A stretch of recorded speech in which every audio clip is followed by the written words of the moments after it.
존경하는 국민 여러분, 공급에 집중하면 고용과 소비가 늘던 시대가 저물었습니다. 1차 재난지원금을 기억하시지요?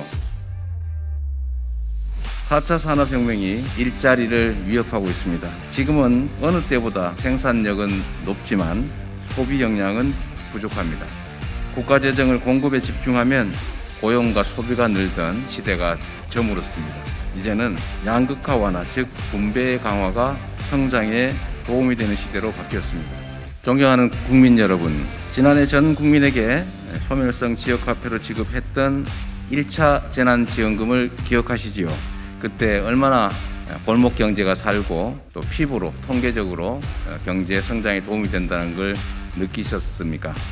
기본소득 어렵지 않습니다. 1차 재난지원금을 가구별이 아니라 개인별로 지급하고 이게 1년에 한 번이든 12번이든 정기적으로 지급되면 그게 바로 기본소득입니다. 저 이재명이 기본소득을 대한민국의 국가정책으로 반드시 도입해서 조세 저항을 최소화하는 동시에 저부담, 저복지 국가에서 중부담, 중복지 국가로 가는 대전환의 길을 열어내겠습니다. 기본소득은 일부에서 우려하시는 것처럼 우리나라의 부족한 기존의 복지를 통폐합해서 없애자거나 줄이자거나 하는 것이 아닙니다. 국민 여론을 모아본 결과 소액의 기본소득에서 고액으로 하는 방식도 있지만 특정 부분에 대해서는 긴급성을 생각해서 고액으로 시작해서 그 대상자를 확대해 나가는 방식도 있을 수 있습니다. 그중에 대표적인 영역이 청년으로 생각되고 그래서 청년 등에 대해서는 목표액 전액 지급하고 대상자를 늘려가는 방식, 즉 부분적 기본소득 방식도 도입해 보기로 했습니다. 기본소득은 다음 차기 정부 임기 내에 반드시 시행합니다.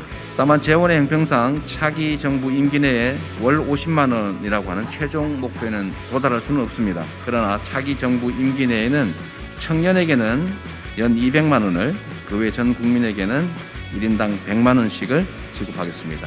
2016년 시작했던 성남시의 청년배당, 그리고 2019년에 시작한 경기도 청년기본소득을 전국으로 확대해서 취약계층이 되어버린 19세부터 29세까지의 청년, 이분들에게 보편기본소득 외에 2023년부터 즉시 연 100만 원을 청년기본소득으로 별도 지급하겠습니다. 임기 개시 다음 연도인 2023년부터 첫 해에는 예산 편성의 어려움을 고려해서 1인당 25만 원으로 가구당 100만 원으로 1회 지급하고 매년 또는 재정 상황을 고려해서 임기 내에 4회 이상으로 늘려나갈 것입니다. 저 이재명은 박근혜 정부의 탄압을 뚫고 광화문 광장에서 11일간 목숨을 건 단식 농성까지 해가면서 성남시에서 청년 기본소득을 시작했고 경기도에서 확대 시행하고 있습니다. 성남시의 청년배당, 또 경기도의 청년 기본소득, 그리고 경기도에 두 차례에 걸치는 재난기본소득이 전통시장과 골목상권 같은 지역경제에 얼마나 큰 활기를 불어넣었는지는 이미 증명됐습니다. 경기도에서 공론화를 위한 수기 토론을 두 차례 실시해본 결과에 의하면 기본소득 도입 찬성 여론이 토론 전에는 50%였지만 토론을 하고 난 후에는 79%로 늘어났습니다. 국민 대다수가 증세로 인한 부담보다 받는 혜택이 더 많다는 것을 아시게 되고 확신하신다면 국민의 동의를 얻는 것이 그리 어려운 일은 아닙니다. 기본소득 재원에 대해서 논란이 많습니다. 도입기에 해당되는 차기 정부의 기본소득은 일반 재원, 조세 감면 축소분, 긴급한 조정과세 재원, 기본소득 토지세와 탄소세에 해당됩니다. 구체적으로 말씀드리면 재정구조개혁, 예산 절감, 예산 우선순위 조정, 물가상승률 초과하는 자연증가분의 예산, 그다음에 세원관리 강화를 통해서 25조 원 이상으로 재원을 마련할 수 있을 것 같습니다. 또 연간 60조 원을 오가는 조세 감면분을 순차로 축소해서 25조 원 이상이 가능할 것으로 생각됩니다. 긴급하게 해야 될 교정과세가 있습니다. 이 교정과세는 사회 문제를 해결하기 위해서 조세 제도를 이용하는 것인데 이거를 전 국민에게 골고루 되돌려 드림으로써 조세 부담보다는 조세로 인한 혜택이 더 많아지도록 설계해서 조세 저항을 줄일 필요가 있습니다.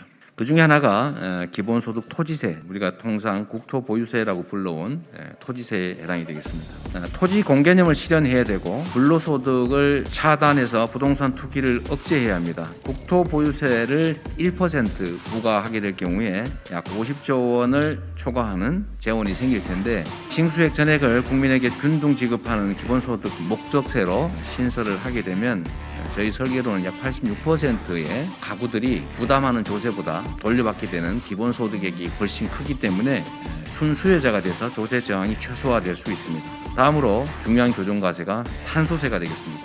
기후위기에 따른 에너지 대전환에 대비하기 위해서는 탄소세를 부과해서 탄소 사용이 부담이 되도록 만드는 외에는 방법이 없습니다. 현재 약 7억 톤 가량이 유럽 기준으로 부과하면 약 30조 원에 해당되는 재원이 만들어질 수 있습니다. 국제기구 공고에 따라서 8만 원 이상으로 올리면 64조 원까지 올라갈 수가 있습니다. 40여 년 전에 매월 7천 원만 있었더라면 제가 학원비를 벌기 위해서 공장을 다니다가 팔에 장애를 입고 군대를 가지 못해서 비난을 받는 그런 일은 없었을 겁니다. 송파 세모녀에게 월 30만 원만 있었더라면 이분들의 극단적 선택도 없었을 겁니다. 또 최근에 코로나 장발장이 배가 고파서 달걀을 훔치고 감옥으로 가는 그런 참담한 일도 벌어지지 않을 겁니다.